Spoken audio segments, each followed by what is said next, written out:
नमस्कार, स्वागत है आपका एफएम न्यूज देख रहे हैं आप और मैं हूं आपके साथ लता। बुलेटिन की शुरुआत करेंगे इस वक्त की बड़ी खबर के साथ। जी हां, ज्ञानवापी मामले को लेकर आपको बताएं कि आज सुनवाई होनी है। वाराणसी अदालत में आज ये पहली सुनवाई है, तो बड़ी खबर आपको बता रहे हैं। जी हां, काशी विश्वनाथ मंदिर के महंत आज केस फाइल करेंगे। तो ज्ञानवापी मसले को लेकर आज 23 मई को सुनवाई का दिन रखा गया था और अब आज वो दिन है जब इस पूरे मसले को लेकर जिला कोर्ट में हालांकि सुनवाई की जाएगी। सुप्रीम कोर्ट ने आपको बताया कि ज्ञानवापी मसले पर साफ तौर पर जिला जज पर इस मसले को छोड़ने का हालांकि आदेश दिया था। और साथ ही आपको ये भी बता दें कि आज वाराणसी अदालत में ये पहली सुनवाई है। काशी विश्वनाथ मंदिर के महंत आज इसको लेकर अपने केस भी फाइल करने वाले हैं। तो बड़ी खबर आपको बता रहे हैं। जी हां, शिवलिंग की पूजा के लिए कोर्ट में केस दरअसल फाइल किया जाएगा और इसके अलावा जिला अदालत में आज ये पहली सुनवाई होने वाली है। तो बड़ी खबर आपको बता रहे हैं। जी हां, ज्ञानवापी मसले को लेकर हालांकि जिस तरीके से लगातार सुप्रीम कोर्ट ने जिला अदालत को 8 हफ्ते में सुनवाई पूरी करने के निर्देश दिए थे और अब ये पहली बार है जब जिला जज में इस मामले को हालांकि सुनाया जाएगा, इस पर फैसला सुनाया जाएगा।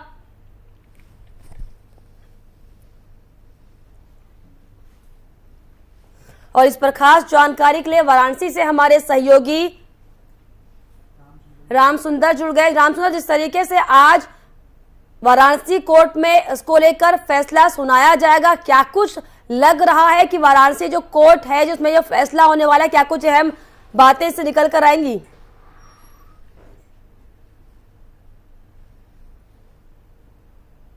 राम सुंदर, सुन पा रहे हैं आप मुझे? हाँ, बिल्कुल सुन पा रहे हैं। तो जिस तरीके से आज ज्ञानवापी मसले को लेकर जिला अदालत में सुनवाई होनी है, क्या कुछ इसको लेकर ताजा जानकारियां? देखिए, आपसे कुछ देर बाद ही लगभग 11-12 बजे के आसपास जिला जज वाराणसी के न्यायालय में फाइल पहले ही ट्रांसफर हो गई। जब माननीय उच्चतम न्यायालय का आदेश जिला जज वाराणसी के यहाँ पहुंचा, उसके बाद ये फाइल सिविल जज वाराणसी से ये जिला जज के यहाँ ट्रांसफर हो गई है और आज इसकी सुनवाई होनी।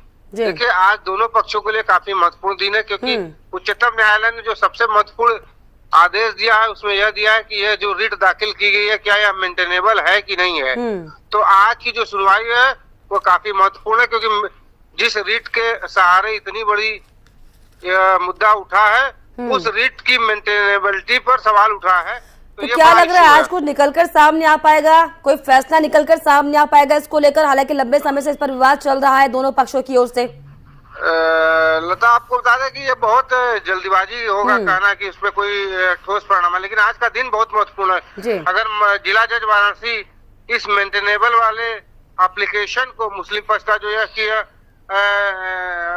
प्लेसेस ऑफ वर्शिप एक्ट 91 से प्रभावित है, तो अगर उस एक्ट के आधार पर यह रिट मेंटेनेबल नहीं मानी जाती है तब हिंदू पक्ष को बड़ा झटका लग सकता है। लेकिन अगर यही जिला जज इस पे आदेश कर देते हैं कि नहीं यह मेंटेनेबल सूट है, तब मुस्लिम पक्ष के लिए बड़ा झटका होगा क्योंकि इसी आधार पर ये लोग सुप्रीम कोर्ट में गए थे। लेकिन जैसा सुप्रीम कोर्ट का ऑब्जर्वेशन था कि वर्शिप एक्ट 1991 यहाँ पर प्रभावी होता है या नहीं होता, इस पे बहुत स्पष्ट न करते हुए मामला की गंभीरता और संवेदनशीलता को देखते हुए माननीय उच्चतम न्यायालय ने पूरे मामले को वापस सिविल जज के डिसाइड करने के लिए भेज दिया। इससे स्पष्ट आदेश न देते हुए उन्होंने अभी यह कहा कि यह इस स्तर पे हम सुनवाई नहीं करेंगे, आप इसको लेकर जिला जज के यहाँ वापस जाइए और वहीं पर अपना सुनवाई करिए। तो इसीलिए पूरा मामला वाराणसी के जिला जज के यहाँ आ गया है। अब से कुछ देर बाद जब यह पूरा मामला जिला जज के सामने पेश होगा तो स्पष्ट होगा कि इसकी मेंटेनेबल है या नहीं है, क्योंकि आज का दिन दोनों पक्षों के लिए एक तरह से बहुत महत्वपूर्ण है। जी बिल्कुल, वाकई आज का दिन दोनों पक्षों के लिए बेहद ज्यादा महत्वपूर्ण है। हालांकि इसी बीच देखने वाली बात होगी कि क्या कुछ आज निकलकर कोर्ट से सामने आता है। बहुत शुक्रिया आपका राम सुंदर जी तमाम जानकारियों के लिए, तमाम बातचीत के लिए। तो ज्ञानवापी मसले को लेकर आज जिला जज में सुनवाई होनी है और दोनों पक्ष के लिए ये खासतौर पर महत्वपूर्ण माना जा रहा है क्योंकि जिस तरीके से लगातार एक पक्ष की ओर से हिंदू पक्ष की ओर से शिवलिंग होने का दावा किया जा रहा है, तो वहीं मुस्लिम पक्ष इसे सिरे से खारिज कर रहा है।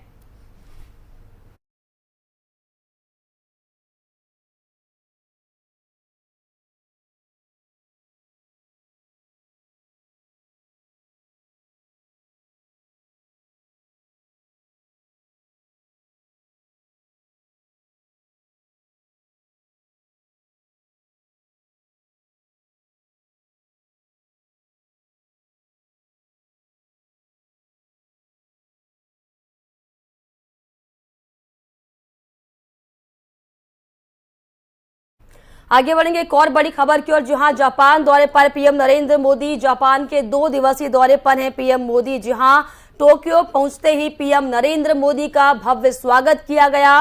प्रवासी भारतीयों ने गर्मजोशी के साथ पीएम नरेंद्र मोदी का स्वागत किया है। अमेरिकी राष्ट्रपति से पीएम नरेंद्र मोदी मुलाकात करने वाले हैं। इसके अलावा आपको बताएं कि क्वाड समिट में हिस्सा लेने के लिए जापान पीएम नरेंद्र मोदी पहुंचे हुए हैं। इसके अलावा 24 मई को यानी कल पीएम नरेंद्र मोदी टोक्यो में समिट में शामिल होंगे। पीएम मोदी आपको बता दें, इसके अलावा अमेरिका, जापान और ऑस्ट्रेलिया के नेताओं से भी बातचीत करने वाले हैं। तो 2 तस्वीरें आपकी टीवी स्क्रीन के सामने, जिसमें देखिए किस तरीके से भारतीय समुदाय के लोगों ने पीएम नरेंद्र मोदी का गर्मजोशी के साथ स्वागत किया है। पीएम नरेंद्र मोदी ने भी हाथ जोड़कर उन सभी का अभिवादन किया। बच्चों से बातचीत पीएम नरेंद्र मोदी ने की। 2 तस्वीरें आपकी टीवी स्क्रीन पर, जहां पर टोक्यो पहुंचते ही पीएम नरेंद्र मोदी का गर्मजोशी के साथ भव्य स्वागत किया गया है।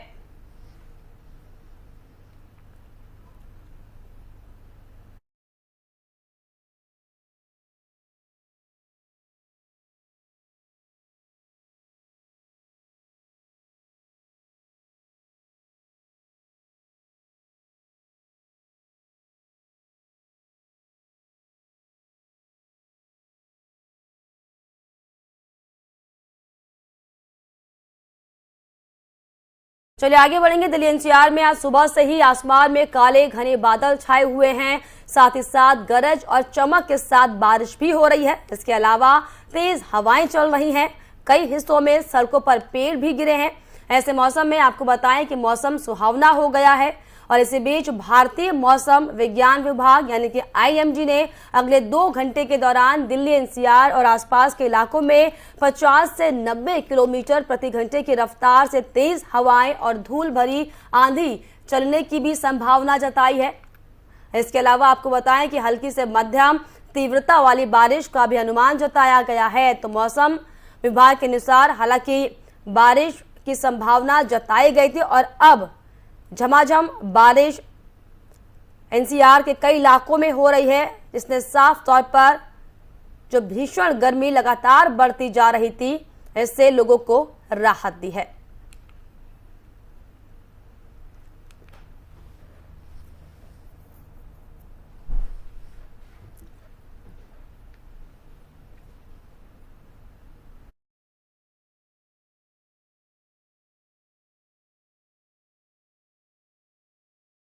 चलिए आगे बढ़ेंगे एक और बड़ी खबर की ओर, जहां यूपी की 18वीं विधानसभा का बजट सत्र आज से शुरू। सीएम योगी ने की सभी दलों से सहयोग की अपील। जहां राज्यपाल आनंदीबेन पटेल के अभिभाषण के साथ सत्र की शुरुआत होगी और इस सत्र में साल 2022-23 का बजट पेश किया जाएगा। महंगाई और बेरोजगारी पर सरकार को विपक्ष घेरने का काम करेगी। तो बड़ी खबर आपको बता रहे हैं, जहां आज से बजट सत्र की शुरुआत उत्तर प्रदेश में होने वाली है, जिसको लेकर आपको बताएं कि राज्यपाल के अभिभाषण के बाद सत्र की शुरुआत होगी। हालांकि बजट सत्र में किस तरह का माहौल होगा वो आपसे कुछ ही देर बाद पता चलेगा, लेकिन ये साफ तौर पर माना जा रहा है कि विपक्ष अपनी राजनीति और रणनीति बनाए बैठा हुआ है कि किस तरीके से महंगाई के मुद्दे पर और बेरोजगारी के मुद्दे पर सरकार को घेरने का काम किया जाए।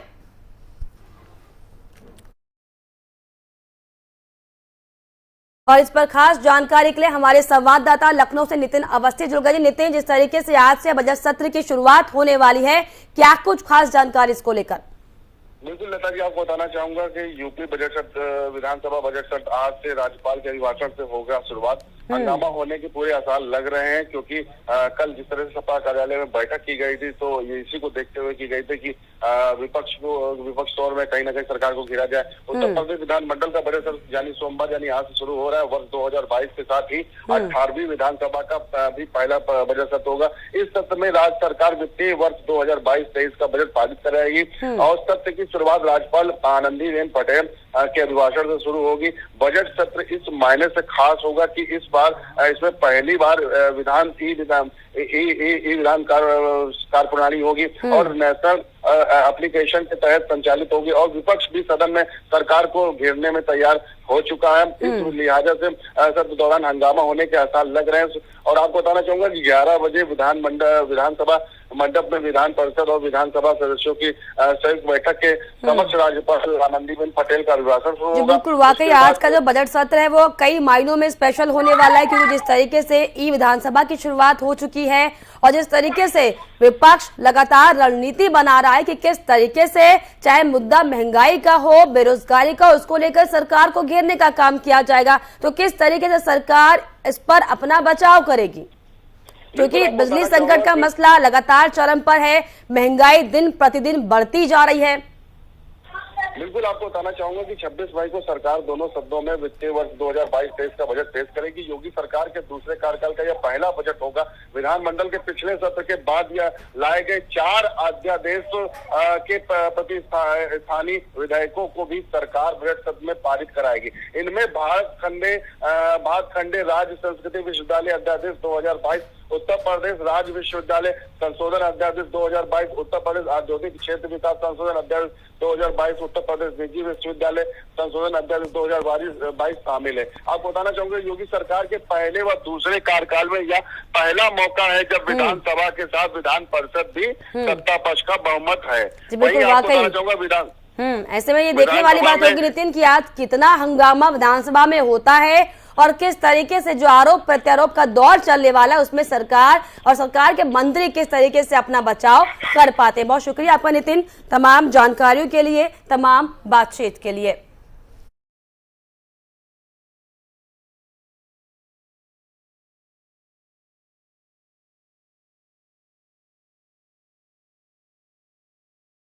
चलिए आगे बढ़ेंगे बड़ी खबर की ओर, जहां ज्ञानवापी पर मुस्लिम धर्मगुरु का भड़काऊ बयान सामने आया है। तौकीर रजा ने 7 दिन का अल्टीमेटम दिया है। जी हां, 7 दिन में समाधान नहीं निकला तो फिर आंदोलन किया जाएगा, ये तौकीर रजा ने बयान दिया है। इसके अलावा ये भी कहा है कि हमने 1 हफ्ते के अंदर प्रधानमंत्री से मिलने का समय मांगा है और साथ ही साथ हमारा एक प्रतिनिधि मंडल पीएम नरेंद्र मोदी से मिलकर अपनी बात रखेगा। तो बड़ा बयान आपको बताएं कि जिस तरीके से ज्ञानवापी मसले को लेकर हालांकि हिंदू पक्ष और मुस्लिम पक्ष आमने सामने, और तो इसी कड़ी में अब ज्ञानवापी पर मुस्लिम धर्मगुरु तौकीर रजा का भड़काऊ बयान सामने आया है। तौकीर रजा ने अब इस पूरे मसले को लेकर 7 दिन का अल्टीमेटम दिया है और ये धमकी देते हुए कहा है कि 7 दिन में अगर समाधान नहीं निकला तो फिर आंदोलन किया जाएगा। हमने 1 हफ्ते के अंदर प्रधानमंत्री से मिलने का समय मांगा है। हमारा एक प्रतिनिधि मंडल पीएम नरेंद्र मोदी से मिलकर अपनी बात रखेगा। तो बड़ी खबर, हालांकि ज्ञानवापी मसले को लेकर तौकीर रजा का बयान सामने आया। उन्होंने कहा कि हमने 1 हफ्ते के अंदर प्रधानमंत्री से मिलने का समय मांगा, अगर समाधान नहीं निकलता है तो फिर जेल भरो आंदोलन का आगाज किया जाएगा। और इसके अलावा क्या कुछ उन्होंने कहा, चलिए आपको सुनाते हैं। मनोज साहब, आपसे जानना चाहेंगे, दिल्ली में आपकी एक मीटिंग हुई जिसमें तमाम राज्यों के लोग वहां पर मौजूद थे, क्या कुछ मीटिंग में निर्णय लिए गए और अगली मीटिंग कब है और उसको लेकर किस तरीके की तैयारी? कल की मीटिंग में फैसला ये हुआ है कि मुख्तलिफ प्रस्ताव आए, सबकी अलग अलग तजवीज़ थी, लेकिन इत्तेफाक राय इस पे हुआ है कि जेल भरो आंदोलन चलाया जाना चाहिए। लेकिन उससे पहले एक बार अत्माम हुज्जत के तौर पर हुकूमत से बात करनी चाहिए। एक प्रतिनिधिमंडल हुकूमत से मुलाकात करे, ज़मीनी हकीकत उन्हें बताए, प्रधानमंत्री जी से टाइम लिया जाए और प्रधानमंत्री जी अगर समय देते हैं तो उनसे मुलाकात करके इन तमाम चीज़ों पर कोई निर्णय लेने का आग्रह किया जाए। और अगर इस दौरान में हमें समय नहीं मिलता है तो हमने एक हफ्ते के बाद दोबारा मीटिंग बुलाई है। उस मीटिंग में हमारी जेल भरो आंदोलन की क्या रूपरेखा होगी, क्या डेट होगी, किस तरह चलाया जाएगा। सेंट्रल कमेटी हमारी बना दी गई है, सूबे वाइज कमेटियां बनाई जा रही हैं, जिम्मेदारियां सौंपी जा रही हैं और जो आंदोलन होगा मुझे लगता है कि शायद हमें आंदोलन ना करना पड़े, क्योंकि प्रधानमंत्री जी से मैं ये उम्मीद रखता हूँ, हमारे देश के प्रधानमंत्री हैं, देश के राजा हैं, तो यकीनन वो हमारी बात सुनेंगे और गौर करेंगे और देश में जो माहौल ख़राब करने की कोशिश कुछ लोग ताकतें कर रही हैं उसको कंट्रोल करने की कोशिश करेंगे। और अगर ऐसा नहीं होता है तो हम अपना आंदोलन करने के लिए गांधीवादी तरीके से, कोई हिंसा नहीं, कोई नारेबाजी नहीं, पुरसुकून तरीके से, पुरअमन तरीके से हम धरना प्रदर्शन कर। समाजवादी पार्टी विधानमंडल दल की बैठक बीते कल में समाजवादी पार्टी मुख्यालय अखिलेश यादव की अध्यक्षता में संपन्न हुई। बैठक में बजट सत्र की रणनीति पर चर्चा की गई। विधायक दल की बैठक में कम से कम 35 दिनों तक सत्र को चलाए जाने की मांग की गई है और इसके अलावा क्योंकि 5 या 6 दिन के सत्र में आम जनता के मुद्दों पर चर्चा नहीं हो सकेगी, बजट सत्र लंबा चलना चाहिए ताकि विस्तार से बजट पर चर्चा हो सके। इसके अलावा विधायक दल की बैठक में प्रदेश में ध्वस्त कानून व्यवस्था को लेकर भी हालांकि चर्चा हुई है।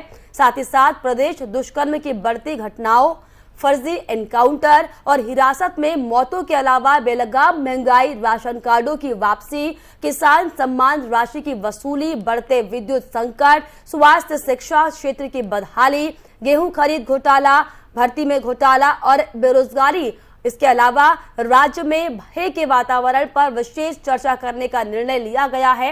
हालांकि इस बैठक में आजम खान और शिवपाल यादव नदारत रहे हैं।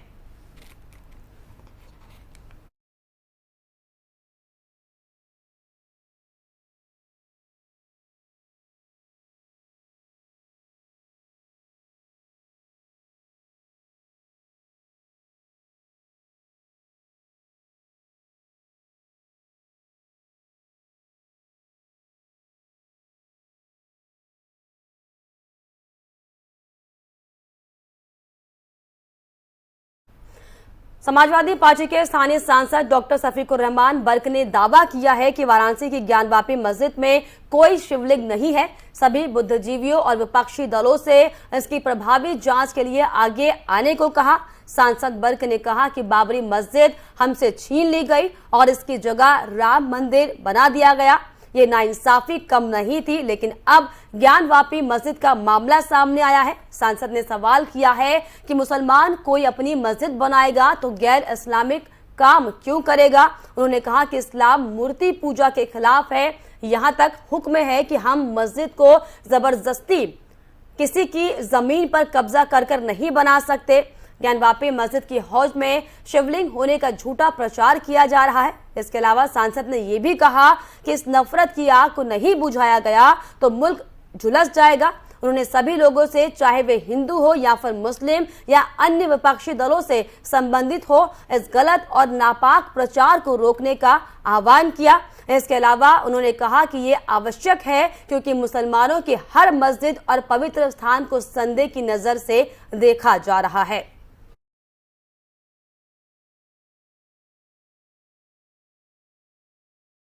आगे बढ़ेंगे। बरेली में डीडीपुरम के पास कुष्ठ आश्रम की बेशकीमती जमीन को कब्जा मुक्त कराने गई नगर निगम की टीम पर लोगों ने हमला कर दिया। जेसीपी के आगे महिलाएं, बच्चे लेट गए। पुलिस ने काफी मुश्किल से विरोध करने वालों को हटाया और इसके साथ ही कुछ उपद्रवियों को हिरासत में लिया गया। इसके बाद सिटी मजिस्ट्रेट की मौजूदगी में करोड़ों की बेशकीमती जमीन को नगर निगम ने कब्जा मुक्त कर कब्जे में लिया है। आपको बता दें कि नगर निगम की टीम शनिवार को अपर नगर आयुक्त अजीत कुमार सिंह के नेतृत्व में उदयपुर खास पहुंची थी। यहां की आश्रम से लगी उदयपुर खास में 9,740 वर्ग मीटर जमीन राजस्व अभिलेखों में नगर निगम की है। जमीन पर नगर निगम पार्किंग बनाने का प्रस्ताव बन चुका है, जिसके चलते जमीन को खाली कराने के कई बार प्रयास भी किए गए हैं।